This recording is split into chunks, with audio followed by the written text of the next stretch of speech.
Ça, je peux venir le mettre ici. Ça, je peux venir le mettre là-bas. D'accord? Ou alors ici. Et là, je viens de flinguer mon logiciel.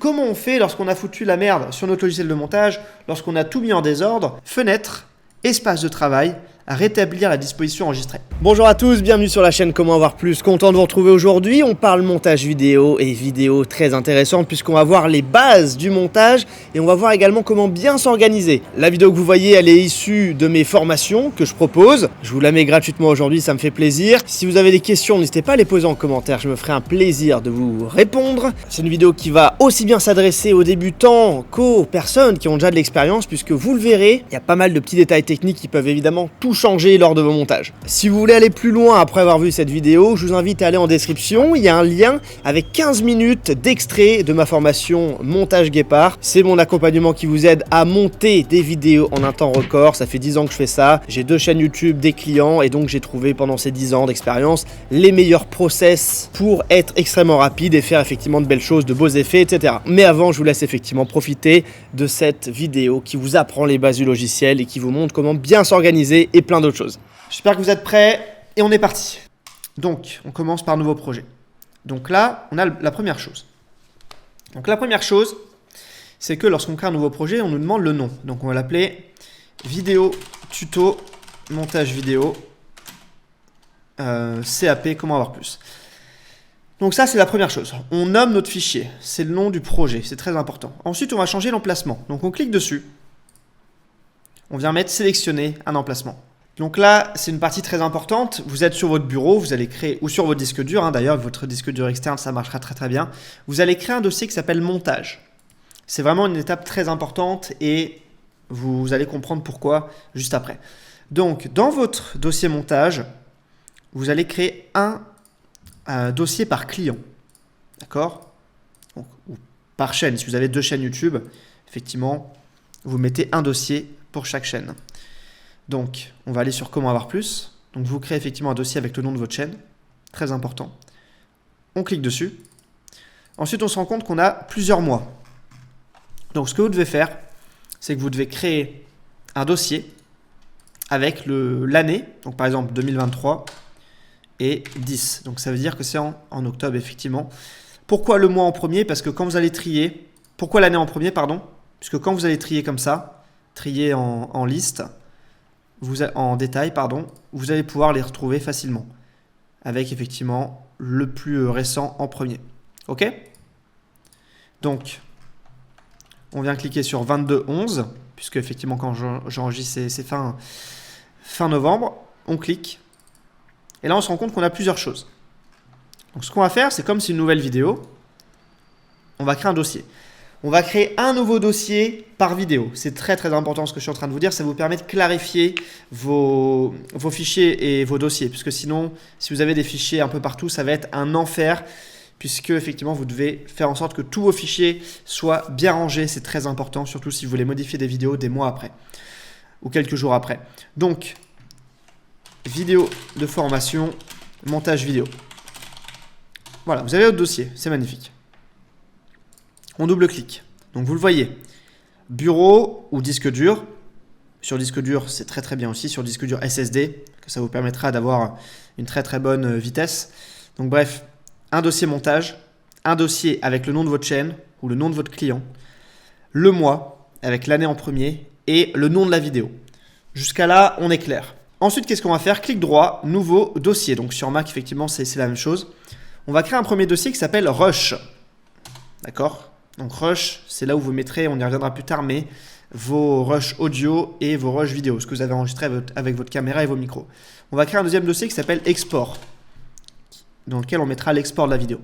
Ensuite, on va créer un troisième dossier qui s'appelle Montage. D'accord? Et on va mettre un quatrième dossier dans lequel on mettra les médias qu'on trouvera, les images d'illustration, les petits graphiques qu'on va utiliser pendant notre vidéo, etc. Donc, je sais, ça vous paraît beaucoup, vous voulez peut-être directement attaquer la vidéo, importer votre vidéo directement modifiée, il faut classer. Comment faire pour que ça prenne le moins de temps possible? J'ai une astuce pour vous. Donc, une fois qu'on a fait ces 4 dossiers, on va pouvoir créer un dossier template. Donc, j'ai mis 00 devant pour que ce soit vraiment en premier. Et donc, vous voyez, j'ai mes 4 dossiers qui sont vides. Et quand je veux créer une nouvelle vidéo, j'ai juste à copier-coller les 4. D'accord? Comme ça, je n'ai pas besoin à chaque fois de créer un nouveau dossier export, un nouveau dossier fichier, un nouveau dossier projet, un nouveau dossier rush. On va revenir sur comment avoir plus. Ici, vidéo de formation, montage vidéo. Donc là, on a nos 4 dossiers. On va double-cliquer sur montage. D'accord? Et donc là, on va mettre sélectionner un dossier. Ça veut dire que notre projet Adobe Premiere, notre projet vidéo, il se trouve dans ce dossier. Et c'est très important, j'insiste vraiment là-dessus, c'est très important que ce soit clair, parce que si vous mettez des dossiers sur votre bureau, dans vos documents, dans vos images, ça va être un enfer. Vous n'allez pas vous y retrouver. Donc, on clique et on sélectionne ce dossier. Donc là, on a notre projet montage vidéo qui est dans le bon dossier. Encore une fois, je rappelle, montage, le nom de votre client, le nom de votre chaîne, le mois, vidéo de formation, montage vidéo, le nom de votre vidéo, montage et sélectionner un dossier, créer. Ok, magnifique. Donc là, ça va se créer tranquillement. Et donc là, on obtient notre projet. Pour insérer vos vidéos, pour insérer vos images et votre audio, il vous faut une séquence. Donc là, on a juste un projet. Comment créer une séquence? On va venir ici, d'accord? On va venir créer un dossier, nouveau dossier ici, nouveau chutier, c'est un dossier, c'est pareil, et on va l'appeler séquence. Cette étape est très importante, puisque si vous perdez votre séquence, ça va être l'enfer. Donc là, au moins, vous voyez, on a notre projet, et on a un dossier séquence. Donc qu'est-ce qu'on va venir faire? On va venir double-clic. Cette étape est vraiment très importante. Je passe du temps parce que c'est vraiment la base. Si vous commencez le montage, c'est vraiment indispensable. On double-clique, et là, on va venir créer une séquence, ici. Nouvel élément, séquence. On peut effectivement choisir les réglages. Est-ce qu'on est sur un format 16/9 ou est-ce qu'on est sur un format plutôt TikTok, Instagram réel, un format vertical. Donc là, 1920-1080, on est bien. Et on peut évidemment changer la fréquence d'image. Donc, on va se mettre sur 25 images secondes ou sur 50. Allez, on va se mettre sur 50. On va mettre OK. Et là, on a notre séquence. D'accord? Donc, j'aurais pu la renommer. Vous voyez, j'aurais pu la renommer ici. Mais ce que vous pouvez faire, c'est que vous pouvez effectivement double-cliquer dessus. Ou alors faire clic droit renommer pour pouvoir renommer votre séquence. Donc là, on va l'appeler vidéo. Tac. Vidéo montage tuto. Donc cette étape est très importante puisqu'effectivement, je vais vous faire un exemple rapide, précis. Si vous fermez votre séquence sans faire exprès, ce qui vous arrivera forcément dans votre carrière, eh bien là, si vous avez 50 000 éléments ici, puisque dès que vous allez commencer à ajouter des vidéos, etc., il y a des tonnes de choses qui vont s'ajouter ici. Si vous n'avez pas votre dossier séquence avec votre séquence à l'intérieur, votre séquence sera au milieu de 50 000 éléments et ça va être un enfer pour la retrouver. Croyez-moi, je parle vraiment avec beaucoup d'expérience. Donc, ici, on a notre séquence qui est dans le dossier séquence. Tac. Et on peut facilement la retrouver. Donc là, il n'y avait rien dedans. Donc forcément, on s'en fout de la perdre. Mais parfois, vous avez pas mal de séquences ouvertes, vous en fermez une. Et boum, sans faire exprès, vous avez fermé la séquence, la séquence sur laquelle vous étiez en train de travailler. Donc, effectivement, avec cette petite astuce, vous pourrez retrouver facilement votre séquence. OK. Donc maintenant, deuxième étape, vous avez sûrement des vidéos. Vous avez sûrement des vidéos que vous avez filmées, de l'audio avec votre micro. On va revenir sur notre bureau. Sur comment avoir plus, on va aller effectivement sur notre vidéo de formation, montage vidéo, on clique dessus et là rappelez-vous on a créé 4 dossiers. Donc vous allez venir insérer vos rushs, donc les plans de votre caméra, les plans de votre micro, enfin les plans de votre drone, n'importe quoi. Vous allez les insérer dans rush. Pourquoi on les insère sur rush? Pourquoi on ne les laisse pas sur notre carte SD? Pourquoi on ne les laisse pas sur notre bureau ou dans les téléchargements ou n'importe où en vrac?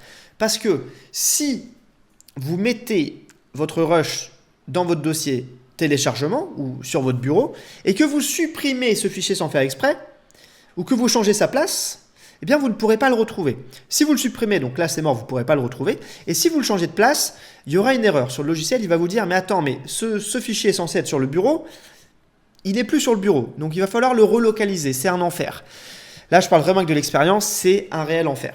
Donc, vous devez absolument mettre votre projet ici, vos rushs, donc votre caméra, ce que vous avez fait avec votre caméra, votre drone, vos micros, ici.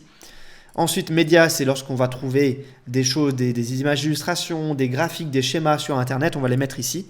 Et l'export, c'est effectivement la vidéo qu'on va exporter. Donc vous voyez, avec ces 4 dossiers, on pourrait faire encore plus, mais les 4 dossiers sont vraiment hyper importants. J'ai vraiment envie d'accentuer ce point parce que si vous voulez, avec cette méthode, si vous voulez modifier votre projet dans 6 ans, vous pourrez toujours le faire. Croyez-moi, si vous mettez vos fichiers en vrac sur votre bureau, dans vos téléchargements, dans vos images, vous ne pourrez pas modifier votre projet puisqu'on aura des éléments manquants. Donc je passe 10 minutes à parler de ça parce que c'est vraiment extrêmement important et je ne passerai pas 10 minutes si c'était futile. Donc dans Rush, on va mettre nos rushs finalement. Donc là, vous le voyez, j'ai 3 vidéos et une bande image. Une petite astuce très pratique, si vous avez 2 écrans, effectivement, ça va être beaucoup plus simple de faire passer des fichiers d'un écran à l'autre, de faire passer des effets sonores d'un écran à l'autre. Si vous n'avez qu'un seul écran, je vous conseille d'installer Always on Top. Donc cet outil vous permettra, en faisant CTRL-MAJ ou alors un outil similaire, là je viens de faire CTRL-MAJ et comme vous pouvez le constater, ça me permet de garder cette fenêtre au premier plan et ça même si je suis en train de cliquer sur la fenêtre de derrière. Donc c'est un outil très intéressant, surtout si vous n'avez qu'un seul écran. D'accord? Donc là, on va venir importer nos rushs. Donc comment faire? La première option que je fais tout le temps, c'est que je les sélectionne et je les mets ici. D'accord? Vous allez voir, voilà, il nous dit effectivement 4 fichiers. Et donc là, ils sont venus se mettre directement sur ma timeline. La timeline, c'est cet endroit.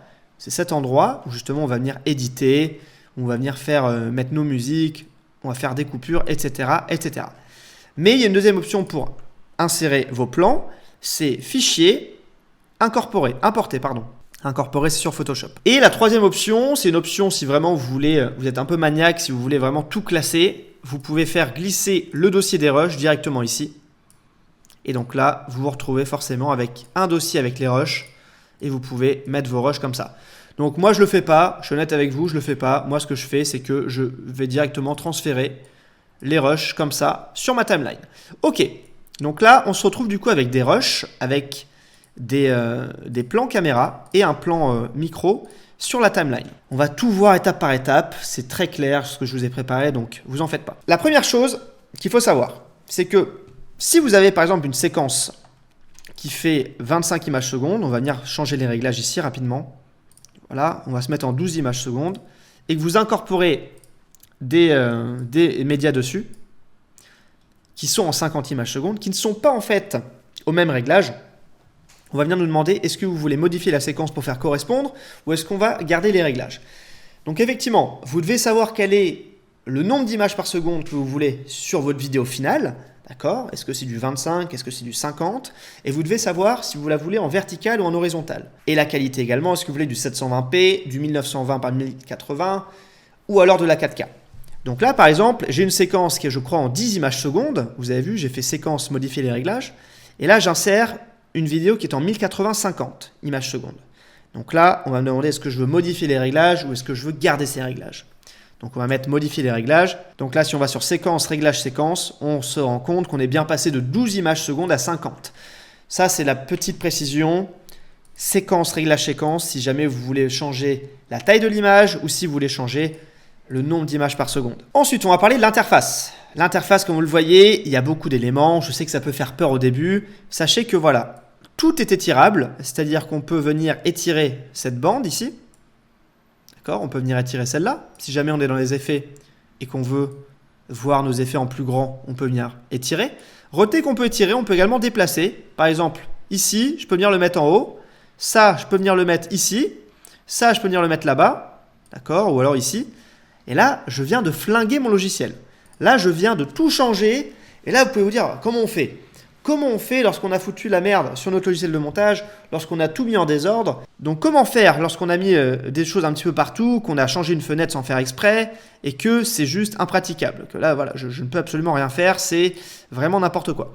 Donc, on va aller sur Fenêtre, Espace de travail, Rétablir la disposition enregistrée. Ça, je vous le présente dès le début de la formation, puisque c'est forcément quelque chose qui va vous arriver. Vous allez vouloir étirer une fenêtre et vous allez au final la bouger. Voilà, par exemple, vous voulez étirer cette fenêtre-là et vous venez la changer. Donc là, vous dites qu'est-ce que j'ai fait? Donc la fenêtre espace de travail, rétablir à disposition, ça vous sera utile, croyez-moi. Quand vous insérez des vidéos, eh bien, vous allez vous rendre compte que ça va venir créer une piste ici et la piste son qui est associée ici. Donc en fait, vous voyez qu'il y a une petite ligne ici, d'accord? Tout ce qui est au-dessus, c'est la vidéo.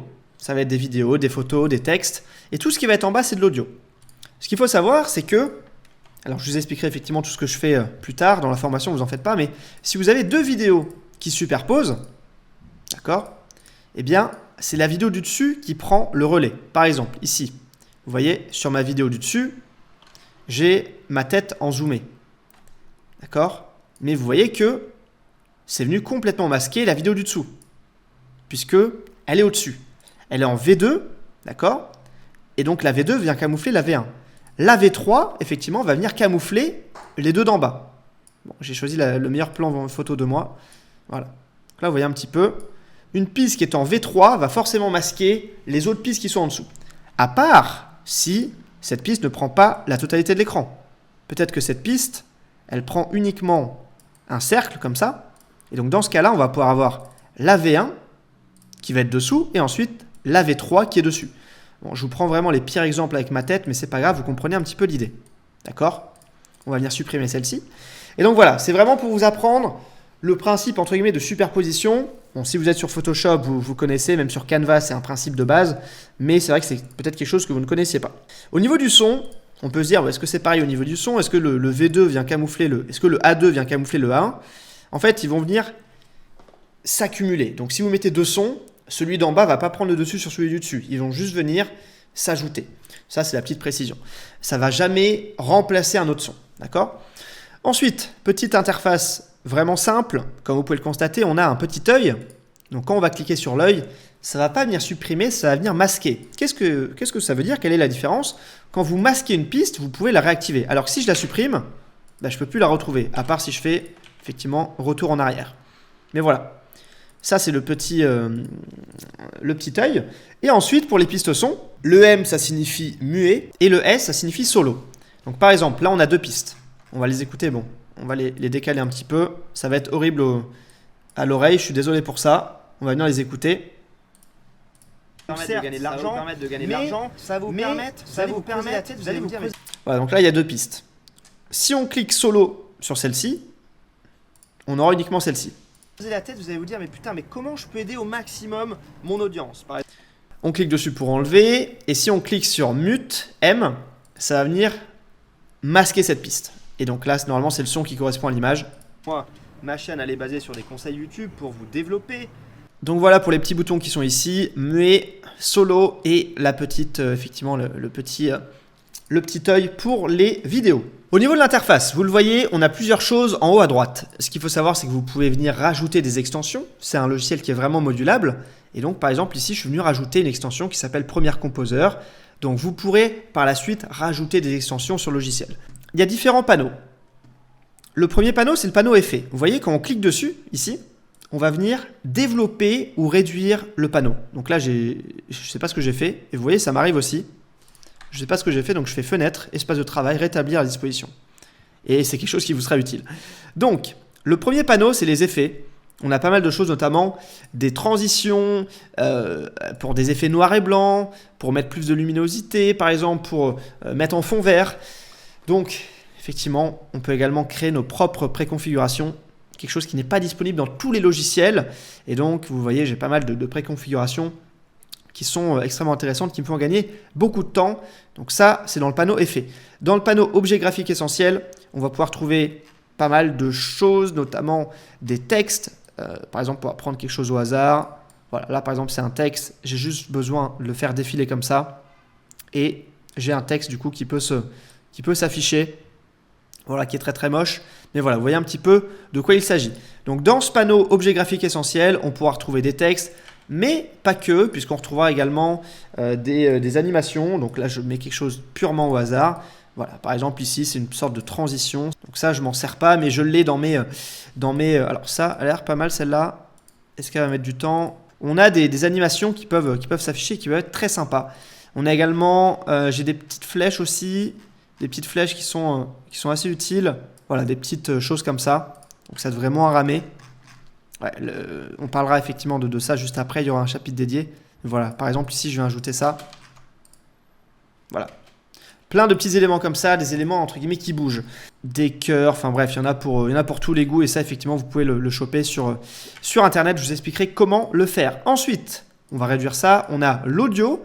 Donc l'audio effectivement, c'est si vous voulez ajouter un effet de voix, plus de clarté, un effet radio sur votre voix, c'est très intéressant. Ce que je vous conseille effectivement, c'est d'avoir la meilleure qualité audio lors de votre prise son. N'essayez pas de rafistoler, n'essayez pas de modifier votre voix après. S'il y a un bruit de fond, il y a un bruit de fond. Vous n'allez pas pouvoir l'enlever sans la qualité de votre audio va être vraiment plus basse, quoi. Ok. Ensuite, on a la couleur. Donc là, effectivement, la couleur, très intéressant. Vous pouvez mettre des lus, je ne sais pas comment vous appelez ça. Et effectivement, avoir un effet vraiment sympa, surtout si vous filmez en log. Donc le log, c'est un format d'image très désaturé, c'est-à-dire qu'il n'y a quasiment aucune couleur. Bon, c'est pas le sujet du tout de cette vidéo, mais si vous filmez en log, vous pourrez mettre des luttes et effectivement, vous aurez la possibilité de modifier vos images plus en profondeur. Mais là, voilà, j'ai filmé en mode normal et avec le mode couleur lumétrie, je vais pouvoir régler les tons clairs, voilà, les tons foncés, etc., etc. Et pour vous montrer la puissance de cet outil, on peut également venir ajuster simplement certaines parties de la vidéo. Donc là, vous voyez, je suis venu simplement toucher le centre. Donc là, ça se voit un peu, mais voilà. Vous pouvez effectivement choisir de toucher uniquement au centre ou alors de mettre des effets uniquement sur le côté.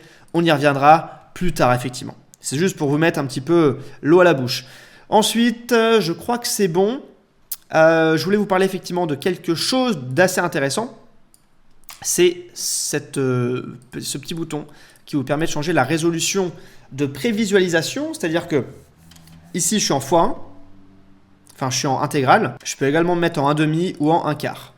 D'accord? Donc là, si on met en plein écran, effectivement, la qualité de la prévisualisation est plus faible. Ça ne touche pas effectivement la qualité de votre vidéo, mais seulement la prévisualisation. Donc si vous avez une machine qui est un peu lente, effectivement, je vous conseille de passer en 1/2 ou en 1/4. Ok, la barre du bas. On a une petite barre en bas qui vous permet de naviguer sur votre timeline. Donc, avant toute chose, ce que je vous conseille, c'est d'avoir une souris, puisque si vous êtes au trackpad, ça va être un enfer. Vous allez être 20 fois plus rapide littéralement à la souris. Donc, ayez absolument une souris. Donc, cette barre, on peut effectivement la bouger. Quand on bouge la barre en bas, on navigue uniquement sur la timeline, mais on ne va pas changer l'endroit où on est dans la vidéo. Si on veut changer l'endroit où on est dans la vidéo, il faut aller ici, sur cette bande-là. Donc là, vous le voyez, je suis en train de naviguer sur la vidéo, mais si j'utilise la bande du bas, je navigue uniquement sur la timeline. D'accord? La timeline, c'est effectivement cet endroit où vous avez vos vidéos et votre audio. Donc, on peut venir les tirer. Et donc, plus je vais les tirer, d'accord, plus j'aurai une version dézoomée du projet. Si je viens la réduire, vous voyez, on a un laps de temps de même pas une seconde. Alors que là, quand je la mets comme ça, j'ai un laps de temps de 20 minutes, quoi. Donc ça, c'est très important. Ensuite, vous avez un raccourci très simple. On parle déjà de raccourci, c'est Alt. D'accord? Vous voyez, je suis en train d'appuyer. Donc sur Mac, ce sera évidemment la même chose. Et donc, avec la molette, je vais pouvoir zoomer ou dézoomer. Juste en appuyant sur Alt. D'accord? Effectivement, si mon curseur est ici, ça va venir zoomer ici. Si mon curseur de souris est au début, ça va venir zoomer au début. Donc ça, c'est effectivement très important. La souris, je rappelle, mais c'est vraiment indispensable, puisque là, si vous êtes au pad, vous allez perdre beaucoup trop de temps et je vous conseille vraiment d'investir dans une souris, ça coûte pas cher. Il y a celle-ci qui est à 30 €, je crois, la G502, je vous en parle tout le temps. J'ai des boutons magiques qui me permettent de faire des choses comme ça, voilà, qui me permettent de faire des... Et encore, je ne l'ai pas paramétré à fond, on peut aller encore plus loin, mais voilà. La G502 de Logitech, très intéressante, il y a le lien qui est ci-dessous. On a parlé des fichiers, donc je vous ai appris à insérer vos fichiers. Encore une fois, c'est très important, mais vous devez absolument avoir votre dossier comme ça, avec cette structure. Le strict minimum, si je suis honnête avec vous, c'est d'avoir, du coup, votre dossier dans lequel vous mettez les éléments de votre vidéo. Si vous avez la flemme exceptionnellement pour des vidéos très rapides, je vous en voudrais pas si vous n'avez pas votre export, le dossier média, le dossier montage, le dossier rush. Si c'est vraiment une vidéo très rapide qui prend moins d'une demi-heure à monter. Mais dès qu'on est sur des vidéos classiques, des vidéos où on va vouloir ajouter de la musique, des transitions, etc., il faut absolument faire ces 4 dossiers. Et comme je vous ai dit, hein, c'est très simple puisque là, j'ai juste à faire copier mon dossier template. D'accord? J'ouvre une nouvelle vidéo par exemple.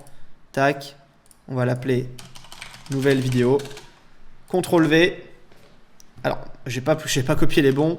C'est pas grave, on va du coup copier cela. Là, j'ai juste à faire clic droit coller ou alors CTRL V et j'ai mes 4 dossiers qui sont déjà prêts. Donc, rien de plus simple, ça m'a pris 5 secondes et ça me permet de m'organiser et de retrouver le fichier dans 1 mois, dans 2 mois, dans 6 mois, dans 10 ans. Rapide, facile, efficace. On va venir tout supprimer et je vais vous montrer une petite manipulation intéressante. Si jamais vous avez envie d'insérer une vidéo ou un audio, mais que vous ne voulez pas prendre tout, vous voulez prendre par exemple uniquement les 2 premières minutes et que votre vidéo fait 30 minutes, vous pouvez double-cliquer dessus et vous voyez, la vidéo va du coup s'afficher ici. Donc là, effectivement, on est dans le projet. On vient cliquer sur le dossier Rush. Ça peut effectivement être directement ici si vous n'avez pas créé de dossier Rush. Moi, je ne crée pas de dossier Rush, mais effectivement, là, pour l'occasion, je vous ai montré comment on fait. Et donc là, vous le voyez, on a une deuxième fenêtre ici. Alors, je vais être très honnête avec vous, c'est quelque chose que j'utilise pas forcément. En fait, quand j'ai une nouvelle piste, ce que je fais, c'est que je l'insère et effectivement, je bosse directement dessus. Mais là, avec cet outil, donc on clique 2 fois dessus, on va pouvoir voir un petit peu ce qui se passe.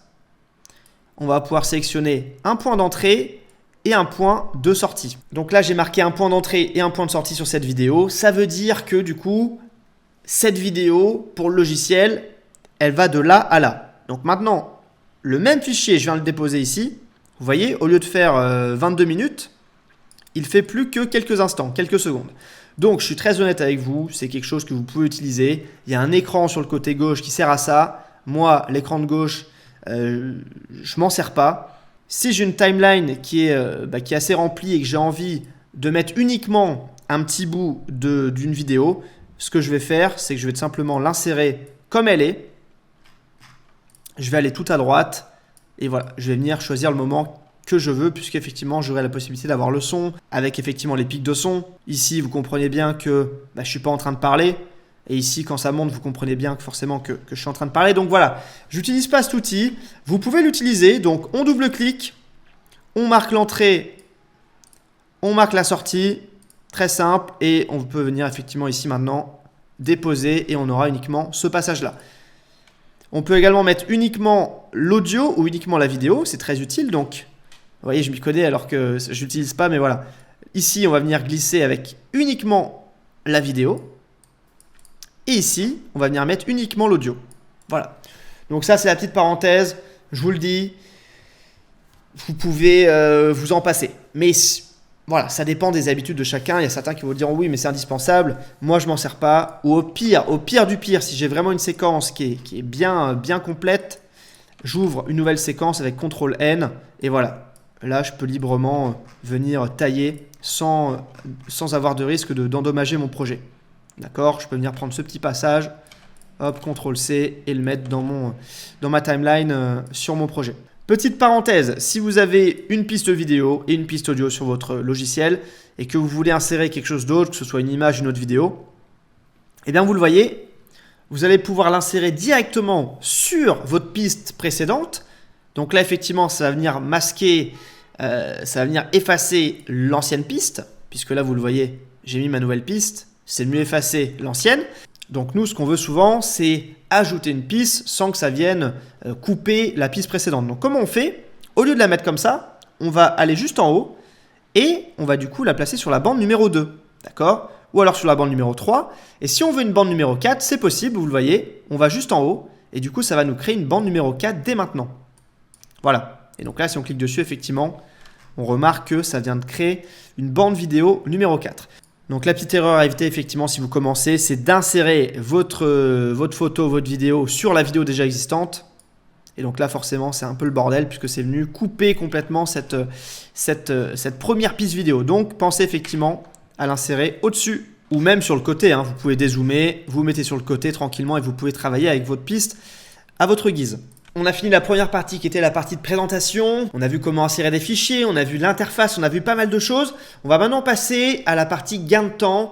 J'en parle directement parce que c'est vraiment des choses indispensables. Plus vous allez commencer tôt, plus ça va vous changer la vie. Moi, ça fait 10 ans que je monte des vidéos et chacune des astuces m'a fait gagner des dizaines d'heures puisque vous allez voir, on est sur des astuces de très haute qualité. Merci à vous d'avoir suivi cette vidéo, c'était très intéressant pour moi de vous partager tous ces conseils. Je passe souvent dans les commentaires, donc n'hésitez surtout pas, parlez-moi de vous, parlez-moi de votre expérience, est-ce que vous avez une chaîne, est-ce que vous êtes monteur pour des clients, quels sont vos objectifs avec le montage, etc. Je me ferai une joie de vous répondre. N'oubliez pas effectivement le lien en description pour les cours gratuits et on se retrouve très vite sur la chaîne. Ciao à tous.